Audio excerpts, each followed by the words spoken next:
Are you ready to be connected to the internet? And I'm talking now about sensors, not being connected via your brain, but all the sensors. So we're talking about everything to do with the Internet of Things today. Hey, I'm John Harris, and welcome to another episode of Exponential Radio. We've been discussing a lot of topics just with regard to some ideas, sharing some ideas with regard to the internet and some of the things that are happening with the digital economy. So when we talk about the Internet of Things, by 2025, by the end of 2025, that's a couple of years. They're expecting, 90% of people interviewed are expecting to have over 1 trillion sensors connected to the internet. And I think it's something like 50 billion devices. So these connectivities, these sensors are going to be everywhere. Other than cameras, farming, you've got sensors in the ground on tractors, you've got GPSs, you've got it in the medical profession, you've got nanotech connecting. There's sensors, basically everything that can be connected to the internet. That's what's the most amazing thing. So what we have is we've spoken about PC and the power of computing, but obviously there's going to be a huge increase. 90% of the population will also be on cell phone, and the power of the cell phone is going to increase exponentially as well. So smartphones are really going to get stronger. We're also going to have cloud computing. I mean, the cloud is going to become a very vital part, and it's very cheap. We know already that there are very cheap rates, and it can be extended as well exponentially with your data. So these are some of the things that we're thinking about, and some of the positives, as usual, the negatives, and some of the things going around this issue. Increased efficiency. Obviously, as you have all these data points, you're going to have more efficiency throughout the economy and throughout whatever profession or industry you talk about, it'll be more efficient. You'll have a rise in productivity. Obviously, if you can see where some of the mistakes in real time are happening and eliminate them before they become wasteful, you're going to be much more efficient. Quality of life is going to improve. Okay, we'll start on the negatives later, but basically the quality of life should improve for most people around the planet. It has been improving, believe it or not, with all the negative news. It doesn't seem like it, but it has, per capita around the planet, has been improving. The other things of, the effect on the environment will be very important because we have real-time data. So again, something I'm really keen about is wildlife, and obviously being able to see what is happening to wilderness areas in real time, and to game things, even with poaching. As I mentioned, these data points will have a lot more connectivity, so that'll help in that regard. Very interesting. Some of the other things to think about is lower distribution costs. When you become more efficient and more effective, you can lower the cost in distribution. Obviously, your logistics improve. You can see problems ahead of time, and that can save you a huge amount of money and making you more efficient. Transparency, you're going to have a lot of resources that are going to become, especially with state-owned resources, hopefully will become more transparent and not less transparent. Other things, obviously, we've spoken about storage. Safety, when you think about travel and we think about other issues with regard to health, we know that will be helpful, very helpful to have things with regard to safety in travel, letting you know what's happening in real time is very important.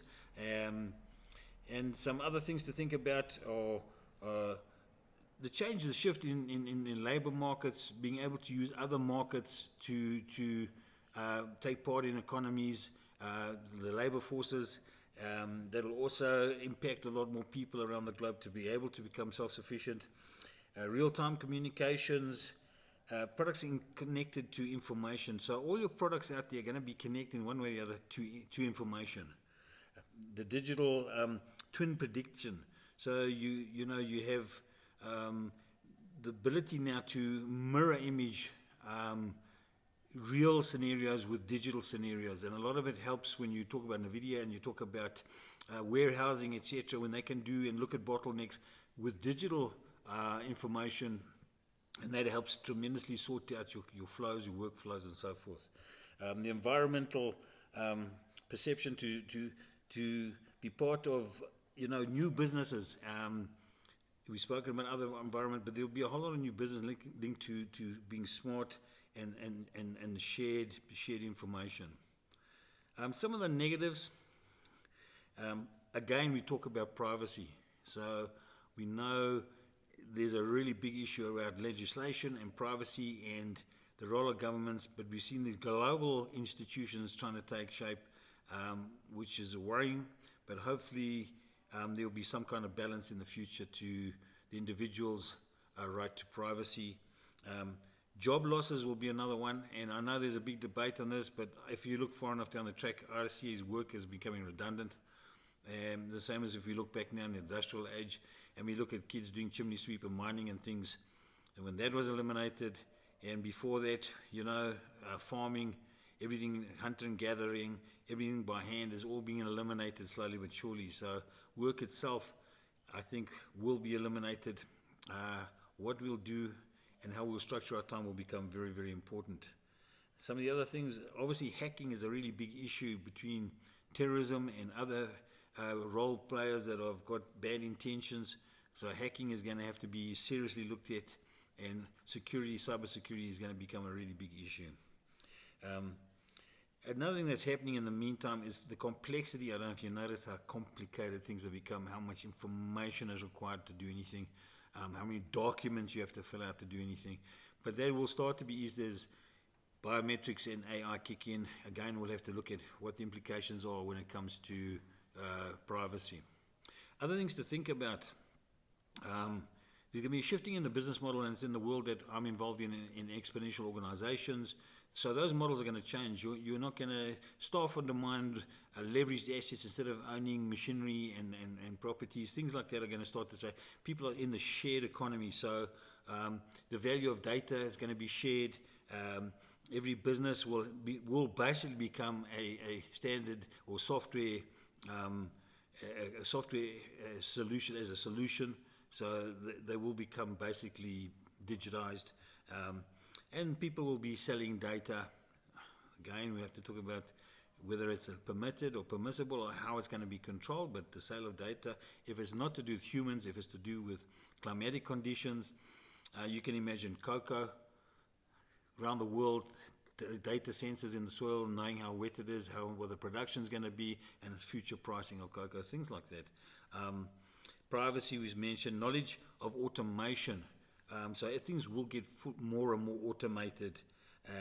And this, as I mentioned, the shared economy is utilizing shared resources. A couple of other things is things will become live in real time. So insurance, I'm not sure how these are all going to pan out, but insurance will be lifetime, will be live in areas where real-time crime is increasing or decreasing. That will contribute to your pricing. Financial debt instruments will be based in real-time individuals' profiles and what's happening currently, not historically. And healthcare, the food you're eating, what you're drinking, the alcohol, the smoking, all that will be recorded. Wearables and eventually nanotech. So these things are all going to become very different industries. Anyway, those are a few things you can think about. Maybe there's something you're interested in. If you want to get some of our previous episodes, you can go to johnarthurharris.blogspot.com and you can pick up some of the previous episodes. And as usual, until next time, you have a great day.